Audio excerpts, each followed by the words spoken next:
Hey, beautiful creatives. Welcome to Life I Design, the podcast. Thanks for joining me, your host, Nicki Traikos. I'm an artist, letterer, instructor, and creative business owner. I started and built Life I Design from home while raising a family and learning how to juggle it all. This podcast is my way of pulling back the curtain and inviting you to step into my home studio so we can get candid about all things art, business, and life so I can help you create a life that you design. You've spent years on a subject that you love. You've had success, experiences, some good, some bad, and now you're thinking about teaching others. I say go for it. If it's on your mind, you have real life experience with what you want to teach, and you're being called to share your passion, knowledge, and ideas with others, then do it. Welcome to episode 16 of Life I Design, the podcast, where I'm going to give you some personal insight into figuring out if you're ready to teach your craft. Sound good? Okay, let's get started. I never planned or set out to be a teacher or an instructor. I never even thought of myself as a teacher. I was never a trainer in my past life of working in the corporate world. But when I was a makeup artist, after having a few years of experience under my belt, I began teaching makeup lessons. I taught one-on-one lessons, I taught large groups, and in a variety of settings too.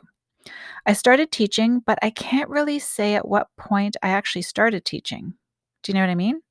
But I guess I was called to teach. Maybe more than a few people asked me to teach them how to apply makeup, and I decided to give it a try. Even though I can't give you that exact moment when I started teaching makeup lessons, what I do know is that I felt like I had enough experience and knowledge to teach. So that means I knew I had enough makeup knowledge to share with others. I knew enough about troubleshooting with picking maybe things like the right foundation shade or how to contour and define areas of the face or how to make your eyes pop. I also knew I liked things to be simple and clear. So that's how I taught what I knew. I also started to get compliments on my teaching style of how I was able to give clear instruction and that people really had fun and enjoyed my classes. So much so, I literally did nothing to market my makeup business. I was a makeup artist for about 13 years. My client referrals were enough to keep me busy and booked solid. So, those are all keys that you can tune into. If you're getting that kind of feedback, maybe it's time to start teaching. I was also a big go-getter back then, and I still am really, which means I have the courage to try and to learn how to do something. I'm not afraid to fail, and I'm just work hard to try to get better and repeat, rinse, repeat again. If you're being called to teach your craft, you have to be confident to learn as you go, to try even if you don't feel completely sure of yourself. You need to be excited to empower others with that knowledge that you have and that knowledge that you can share. And then at that point, my friend, you are ready. Teaching is very gratifying. When I taught my first few calligraphy workshops, I was so excited. I was excited when I saw my students excited, and I could see their confidence when they could literally pick up a dip pen and 2 hours later be writing pretty letters in a calligraphy style font within just a few short hours of learning. Their reaction to the end of the workshop or by the end of the workshop was amazing. I knew in that moment that the class they took with me would be their jumping off point, that they suddenly had more knowledge walking out of that workshop than they did walking in, that they were empowered with the knowledge that they could actually learn something new and do it. Didn't matter what age they were at or what stage in terms of how much experience they had.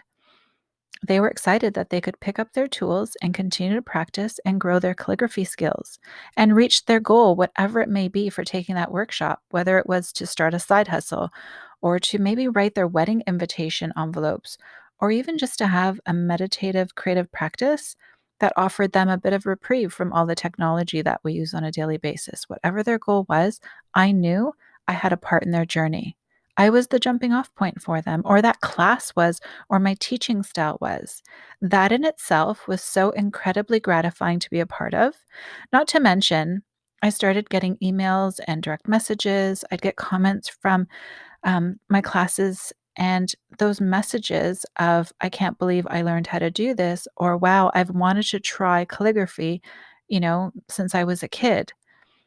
I've learned that in the last 8 years or more that I wanted to save my students time, frustration. I wanted them to go from 0 to, I can't believe I just painted that peony, or I can't believe I can paint in watercolors now. Whatever that experience is, if any of what I just shared with you makes you feel excited, inspired, fired up, then I think you're ready to teach your craft. So let's talk about the act of teaching a little bit more. As you know, I'm a big believer in courses, online courses, in person, you name it. I take courses. I feel like I take them almost every month to a certain degree. So when the world goes back to normal again, I already know what in-person workshops I'll be taking and what courses I'm taking. I'm just waiting patiently. So for now, it's all online. So when you yourself are the student, what are some things about a course that you love? What are some things about a course that you wish the instructor maybe did or offered? I want you to start thinking about those kind of things because those questions are going to help you form how you teach and actually really understand if you're ready to teach. One thing I've read over and over again, and I don't know if I completely agree with this, but I'm going to tell you what I've read. I've read over and over again, it's the same information that says as long as you know about 10% more about the subject than those you're teaching it to, then you can teach. So I'm not totally sure I agree with that statement, especially if you want to be a good teacher. I'd say it has to be closer to 80%. And the reason why is because questions will come up and you need to be ready to handle them. So, maybe some questions to ask yourself. Are you confident in your ability to explain a process or even to break down in easy, digestible steps how to do something? Are you confident with your ability to problem solve, even if someone is struggling with what you're teaching? So, I'm going to focus on like art and lettering and things like that because that's where my experience is. But the next one that I'm going to share is a biggie, especially if you're teaching someone who has zero experience, or maybe even has a slight disability, maybe even is a tougher personality to get along with. Trust me, I've had a little bit of everything. So, are you confident enough that you can teach those people? For the most part, though, my students have been amazing. So, I don't want to scare you, but I definitely think it requires a bit of grit and ability to let things roll if you're considering the idea of teaching others what you love, because it won't always be perfect. And you'll find areas where you can improve on even if no one else sees it. Okay? So, this brings me to another point that I think is really important. When you teach what you love, it will start to flow naturally. So, just allow your passion to come through and be excited about what you're teaching. This is really important. However, and this is a big however, your passion won't help others learn what they came to you to learn. Okay? So, your passion is what's going to fire you. I've actually taken a few classes from teachers who were gifted artists, who were passionate, but they weren't able to explain to me the process of why they were making, let's say, the brush marks they were demonstrating at that time. I know I'm the type of student that needs to know the why to get to the how. So in my classes, I make sure that I explain that why to help my students get to the how. Even if they don't want to know the why, I'm going to tell them. So decide what you, as a student, would love to see in your own class. Okay? Think about this. Can you take someone through a process, maybe from start to finish? For example, I'll give you my watercolor class. The watercolor leaves one, actually, that's a good one to share.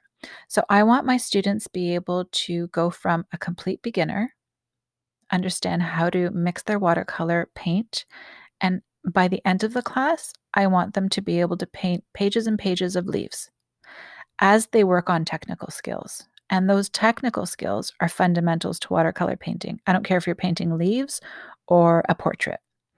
So I haven't put the pressure of those technical skills on them. But what I've done is I've taught them exercises that teach them those technical skills. And It'll help them practice those skills again and again in a repetitive fashion, but they're painting these beautiful, simple leaves that they'll be able to see a finished product in, they'll be able to revisit, enjoy, and share. Okay? So taking them through a process from start to finish, I think is really important. So I share my passion for watercolor, but I have that end goal in mind for my students, like I said, a fundamental watercolor skill and how to paint a variety of leaves that offer depth and movement. So their takeaway knowledge is what gives them the confidence and inspiration to continue to learn. Does that make sense? I hope so. Now, another thing that I want you to think about to make sure you're ready to start teaching or to figure out if you are ready to start teaching will be how are you going to teach? So, again, I'm going to use art because that's my thing. I want you to think about, will you teach a course or a live workshop? Will it be a small setting if it is live? Will you provide, and by live, I mean like in person, okay? So, will you provide your students with supplies or will they bring their own? Do you have ideas of how to plan the workshop, what the students are going to create, or what they're going to get out of your class? So, thinking about those details and the logistics of what you'll be teaching, how and where, it'll do two things. It'll either get your juices flowing or it'll make you think twice about starting. So, either way, it's okay. Those feelings that you feel when I describe all the things you have to plan are just indicators. They're indicators for you to see if you're ready to take the leap and start teaching. When I started teaching online classes versus the in person classes, I had a huge learning curve ahead of me. I had to think about what I was going to teach online when I couldn't physically adjust a person's grip on their pen or show them how to support their upper body to help them control shaky lines. I couldn't answer questions that may come up along the way. I couldn't give them that one on one personal attention that I could during a live in person workshop. So, again, these are all things you need to learn and figure out and try. And honestly, the only way to do it really is to start or is to try. But if you're ready to teach, you'll find a way. You'll find a way to learn how to record videos and edit them and share your passion as a teacher. I have to say, even though I didn't ever plan to teach, I'm really glad I did. It's become such a huge part of Life I Design, and it has allowed me to connect with people all over the world. And it's even helped me grow my income. I'm excited to be able to teach in person classes once again, and I am so hopeful that this year will be the year. So, I'm going to leave you and close out this episode with one last thing to help you decide really if you're ready to teach your craft. If you're being called to teach and to share your knowledge and experience and feel like you have value to give, then I think you're ready to teach. I would say just do it. The why is the most important part of being ready to teach. The how, it'll work itself out as you begin to plan your first class. And that first email that you get from a student sharing what an impact you made for them will just reinforce your why, and it will feed the how even more. So this week was a quick one. I wanted to give you some food for thought and really consider the idea of teaching what you love.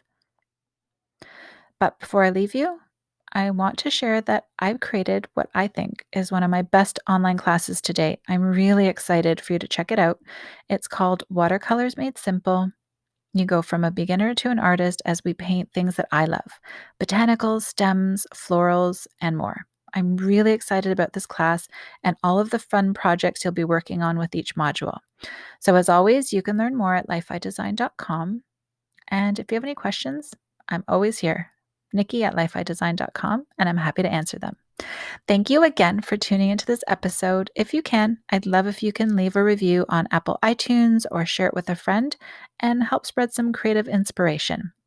Have a great day, and I'll see you next time. Bye for now.